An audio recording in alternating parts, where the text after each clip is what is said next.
Hello, this is Wmpyr, here to talk about how to make your Filipino martial arts drills um, more realistic and also combat ready for real life application. Because drills at the end of the day, they're drills, it's choreographed, and therefore it's not very realistic. And there's a big gap between the drills that we do in Kia, Kali, Escrima, Arnis, and real life application. There's a big gap, okay?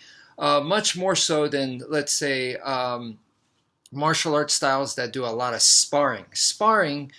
The gap going from sparring to real life application is the gap is not as big as a drill, in my opinion. For a drill, it's a, like I said, it's a larger gap. So what can we do to overcome that? And there's multiple things, but really when it comes down to it, what I recommend is add an element of chaos, because real life is chaos. What makes the drill not realistic is that it is choreographed. That is also what makes it safer. And for technique practice and all that, when you're first learning this stuff, do it choreographed, do it that way. But once you start getting comfortable and you want to use it for real life self-defense, then you got to put in the element of chaos. So for example, if we're doing the Heaven Six, right? Me and my partner is doing the Heaven Six. Okay, how do you put in the element of chaos? Well, we're going to switch from Heaven Six to, let's say, Heaven and Earth. All right. Now, normally with choreography, lots of people do this. They do switch from Heaven Six to Heaven and Earth, but they do that by counting. So they go, we're going to do the Heaven Six 12 times. So in other words, we're going to cycle through once, cycle through twice, and after that, then we're going to go to Heaven and Earth, okay? And we'll cycle through that twice, okay, same thing, and then we'll switch back to Heaven Six. So then it's choreographed. You're protected. All you got to do is count, okay? But what I mean by introduce the element of chaos is my partner is going to switch, and I don't know when. I have no idea when they're going to switch. So the only cue that I have is by watching them. I have to learn how to read their body mechanics. This is a real life skill that's going to help me for real life self-defense. And that's the kind of thing that will help me adapt to chaos. I want skills that's going to help me overcome chaos. And that is one of them. Learning how to read your opponent's body. Okay.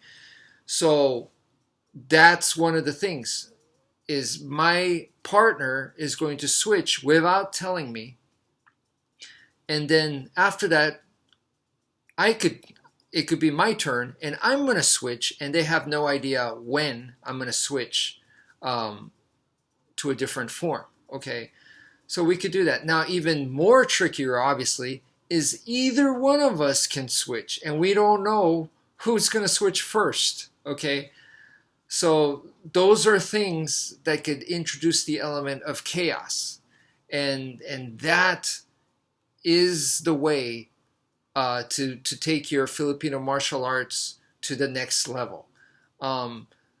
Collecting drills and becoming really, really smooth with the drills, to me, that's nowhere near as important as being able to introduce the element of chaos and work with that. So that's what I strongly suggest. And it kind of reminds me of a saying in karate where they said, all you need is to master one kata, one form. And that is what you need. So it's not that you need 5, 6, 7, 10 different forms. No, one form, master it.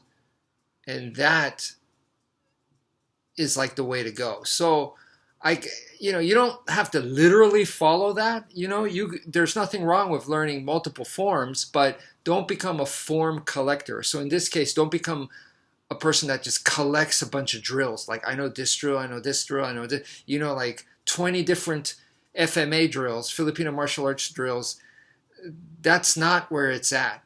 Like I said, if you only know like 2-3 drills, but you can handle chaos, I'm putting my money on that person. Okay, so that is the message I have for you guys. That's it for now. Thank you for viewing, and take care, folks.